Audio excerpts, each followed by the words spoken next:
يا أهلا وصفتنا وسهلا اليوم فيكم. إن شاء تصلح الله اليوم حق راح أسوي هالبرد. شوربة البطاط. مثل أنا ما انتم مسويتها سامعين من صوتي شلون زمان، متغير معي شوية برد. وشوربة مغذية فسويت شوربة لذيذة البطاط خفيفة دافية اللذيذة حق هالبرد. الدافية مثل تدفي، ما انتم صدق شايفين تدفي، الصوت. وايد لذيذة وخفيفة. حطيت زيت زيتون مع شوية زبدة، واستخدمت البصل الأبيض الأخضر مع الأبيض.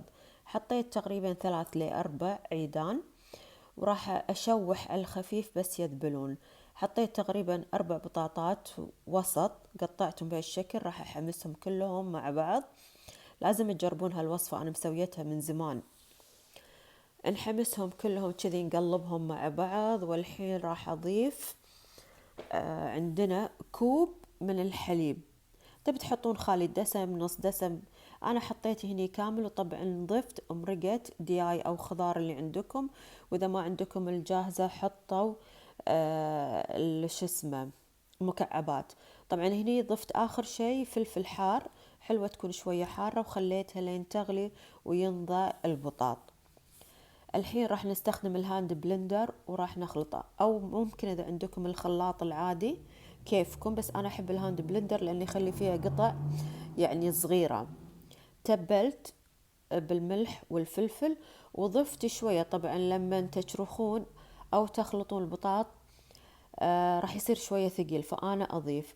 الحين حطيت كريمة حامضة، حطيت تقريبا علبة الا شوية، يعني خليت اخر شي فيها شوية على اساس ازين فيها.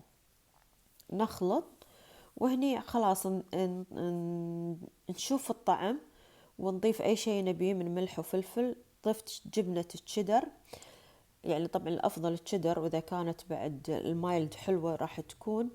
وخلاص كذي تكون شوربتنا خلصت، من اروع والذ الشوربات، وعيالي وايد يحبونها.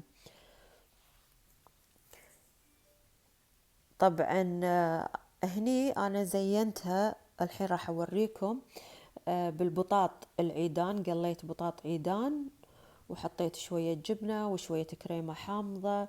ممكن هذه كلها السوالف تحطونها كاهي، هذه جبنة وكريمة حامضة.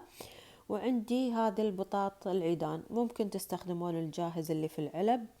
وعليكم بألف ألف عافية، تصلح حق الحين حق هالبرد. شكرا لمتابعتكم.